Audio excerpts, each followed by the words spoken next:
Hi welcome to our channel. పెళ్లి ముగిసిందని సంబరపడేలోగానే పెళ్లిని తలదన్నేది మరొకటి ప్లాన్ చేశాడు ముఖేష్ అంబానీ.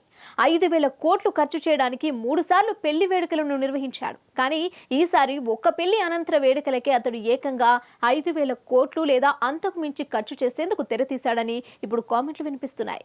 రాజుగారు తలుచుకుంటే కొరడా దెబ్బలకు కొదువ అన్నట్లు ఒకరు ఎన్నిసార్లైనా అదే పెళ్లిని రిపీటెడ్గా చేసుకోవచ్చు. దానిని సెలబ్రేట్గా మార్చి స్టాక్ మార్కెట్లో పెళ్లి ఖర్చులు సంపాదించుకోవడమే గాక తిరిగి దానికి 10 లాభాలు తెచ్చుకోవచ్చని నిరూపించాడు. చాణక్యులైన అంబానీలు ఏం చేసినా అది చాలా ప్రత్యేకంగా ఉంటుంది. అందుకే భారతదేశంలో 3 సార్లు గ్రాండ్ వెడ్డింగ్ పార్టీల తర్వాత లండన్లోని ఖరీదైన హోటల్లో అనంత రాధికల వివాహాన్ని సెలబ్రేట్ చేయాలనుకున్నారనేది తాజా సంచలన వార్త. ఈ భవంతి ముఖేష్ అంబానీ, నీతా అంబానీకి చెందిందే. ఇది సొంత భవనం, గోల్ఫ్ కోర్సులు, టెన్నిస్ కోర్టులతో కూడిన చారిత్రాత్మక 300 ఎకరాల ఎస్టేట్. అంబానీకి చెందిన రిలయన్స్ ఇండస్ట్రీస్ 2021లో 57 మిలియన్ల పౌండ్లకు కొనుగోలు చేసింది. కానీ ఆ తర్వాత దీనిని ఒక క్రేజీ హోటల్గా, ఖరీదైన బాబుల విలాసాల విల్లాగా కంటిన్యూ అవుతోంది. అందుకే ఇలాంటి భవనంతిని బ్లాక్ చేయడం ద్వారా భారతదేశపు అత్యంత సంపన్నుడు ముఖేష్ అంబానీ ఏం చేసినా ప్రత్యేకంగా ఉంటుందని మరోసారి నిరూపించబోతున్నారు.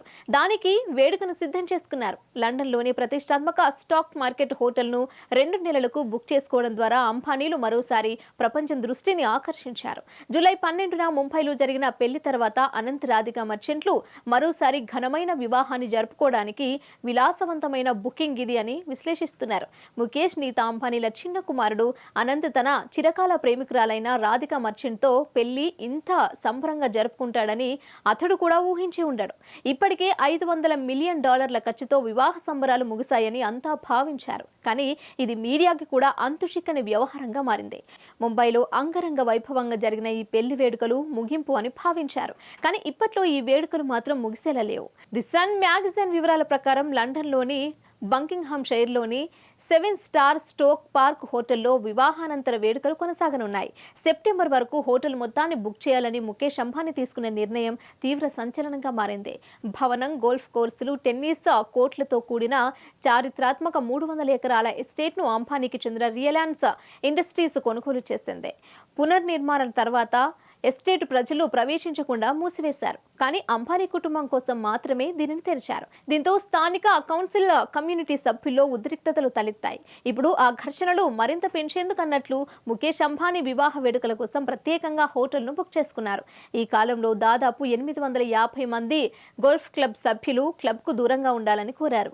వేడుకలు ప్రిన్స్ హ్యారీ, మాజీ యూకే ప్రధానమంత్రి బోరిస్ జాన్సన్, అలాగే టోనీ చెరీ బ్లెయిర్ సహా ఉన్నత స్థాయి అతిథులను ఆకర్షిస్తాయని భావిస్తున్నారు. ది సన్ వివరాలు నిజానికి భారతీయులు సహా ప్రపంచవ్యాప్తంగా ఉన్న ప్రజలకు పెద్ద షాక్ ఇస్తున్నాయి. అంబానీలు 2 నెలల పాటు పనులు చేయరు. వారి హోటల్కి బయట వారిని ప్రవేశించనియరు. మొత్తం వేదికను బుక్ చేయడం గురించి వారు ముందు వెనక ఏం ఆలోచించలేదు. వారికి ఈ ఖర్చు చాలా తక్కువ. వధూవరులు వారి కుటుంబంతో పాటు ఇందులో రకరకాల పార్టీలకు హాజరవుతారు. సెప్టెంబర్లో ఈ వివాహానంతర సంబరాల్ని ప్రత్యేకంగా ప్లాన్ చేస్తారు. పెళ్లి అనంతర వేడుకలు అంటే అవి మామూలుగా కాదు. దీనికోసం 1000 కోట్లు మంచినీళ్ళలా ఖర్చు చేయబోతున్నారన్నది ఒక విశ్లేషణ. అతిథుల భద్రత, గోప్యత కోసం భద్రతను కఠినంగా మార్చారని తెలిసిందే. నిజానికి పెళ్లి తర్వాత పెళ్లి నిజంగా ప్రత్యేకమైన ఈవెంట్గా ప్రజల్లో కొన్ని సంవత్సరాల పాటు చర్చించేదిగా మారుతుందని కూడా విశ్లేషిస్తున్నారు. అనంత్ అంబానీ, రాధిక మర్చెంట్ల వివాహానంతర వేడుకలు వారి పెళ్లిని మించేలా గ్రాండ్గా, నెవర్ బిఫోర్ అనేలా మర్చిపోలేని విధంగా ఏర్పాటు చేశారు. దీని తర్వాత కూడా అంబానీలు ఇంకేదైనా ప్లాన్ చేస్తారా అన్నది ఇప్పటికీ అంతుచిక్కని రహస్యంగా భావిస్తున్నారు.